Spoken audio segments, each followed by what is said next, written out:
Hello, my grandbabies. We have another book to read. Oh, and not just my grandbabies, my great nieces too, and great nephews. I've got the book Ada Twist, Scientist. This is written by Andrea Beaty and illustrated by David Roberts. Here is Ada Twist, the scientist. Ada Marie, said not a word till the day she turned 3. She bounced in her crib and looked all around, observing the world but not making a sound. Wow, she looks like she made a mess. She learned how to climb and made her big break with a trail of chaos left in her wake. She ran through the day chasing each sound in sight and didn't slow down till she conked out at night. Look at that. She climbed from her crib, across the dresser, and on top to the tall dresser, and she made a huge mess. I think that's her brother right there. And there's Ada Marie up on top of the dresser. Uh-oh. Her parents were frazzled, but tried not to freak, as great Ada grew bigger and still did not speak. Clearly, young Ada, with lots in her head, would have something to say when it ought to be said.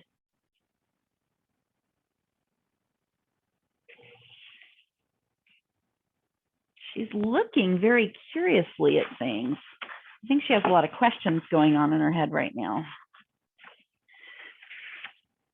That's just what happened when Ada turned 3.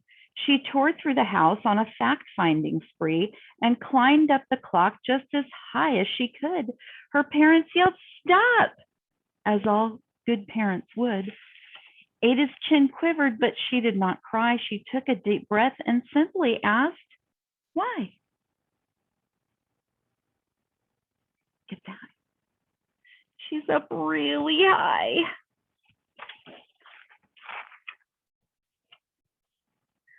I think she asked a lot more whys.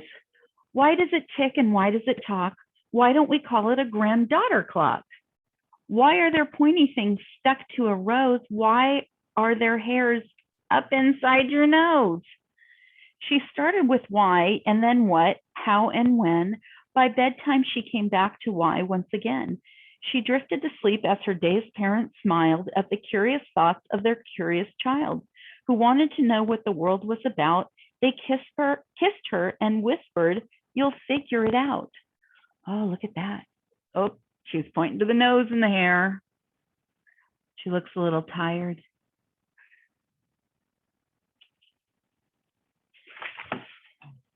She's a curious little one. Oh boy. Her parents kept up with her high-flying kid, whose questions and chaos both grew as she did. Uh-oh. What is it for? What does it do? Why won't it? Why does it? How? How does it? Will it be the same? What if? Why? Will it? Will it? Then what?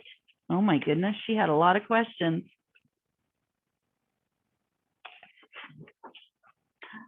Even Miss Greer found her hands were quite full when young Ada's chaos wreaked havoc at school.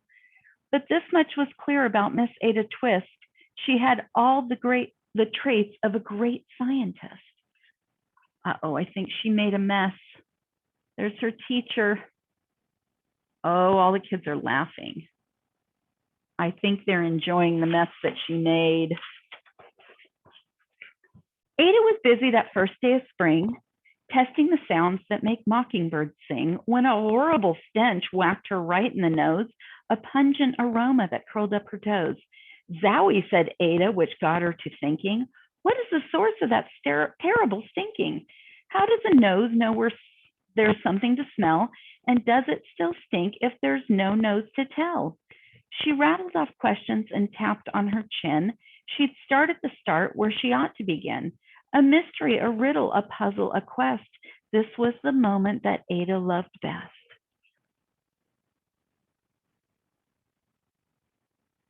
Ooh, I wonder what the stinky smell was.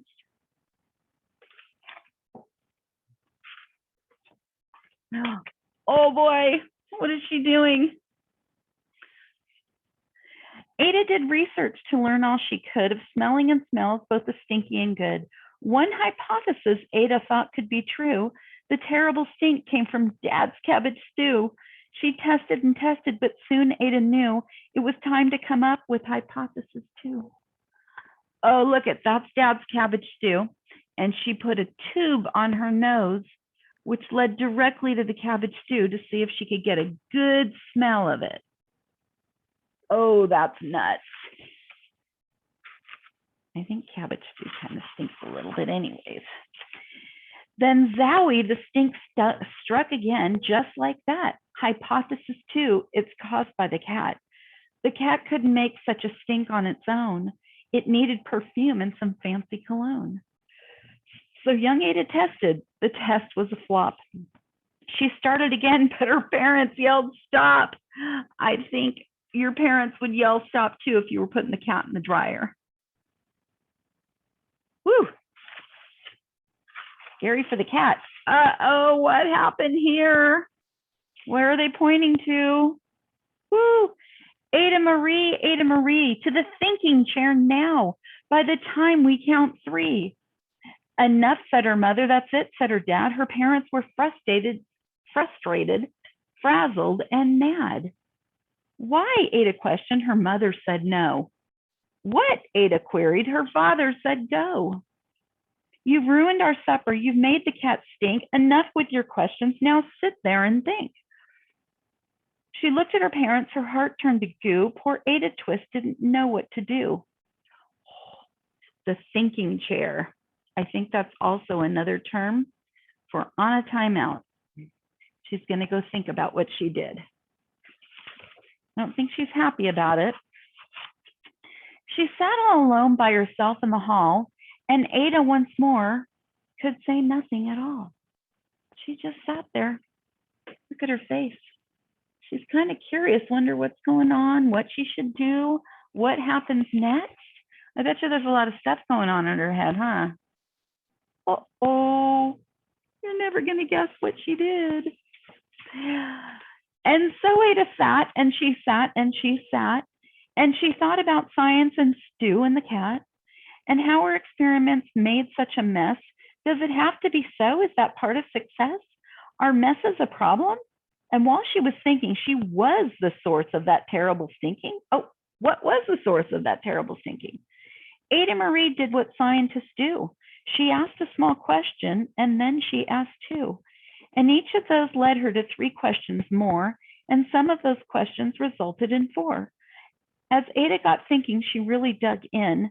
She scribbled her questions and tapped on her chin. She started at why, and then what, how, and when.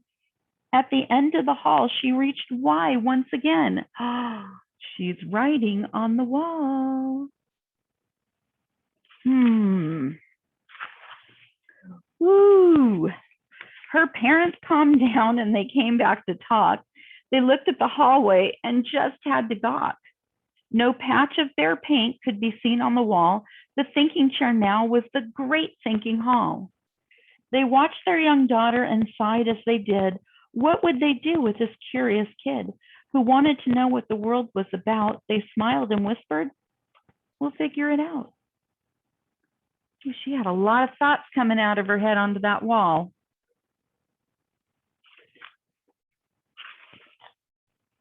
And that's what they did, because that's what you do when your kid has a passion and heart that is true. They remade their world, and now they're all in the act of helping young Ada sort fiction from fact. She asks a lot of questions. How could she resist? It's all in the heart of a young scientist. Oh, it looks like they're reading up on what to do, and they gave her something to write on. It's a big roll of paper that goes way down to the floor.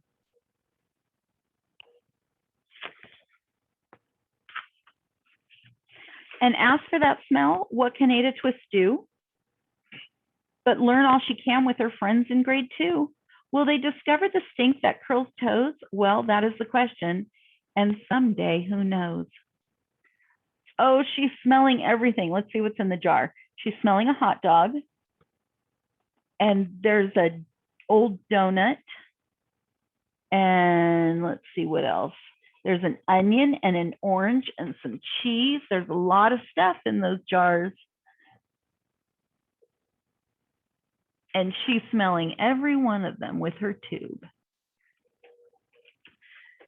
And I think that's the end. How was that? That was a great book. Ada Twist, Scientist. Bye, guys. I love you. Keep an eye out for some more videos.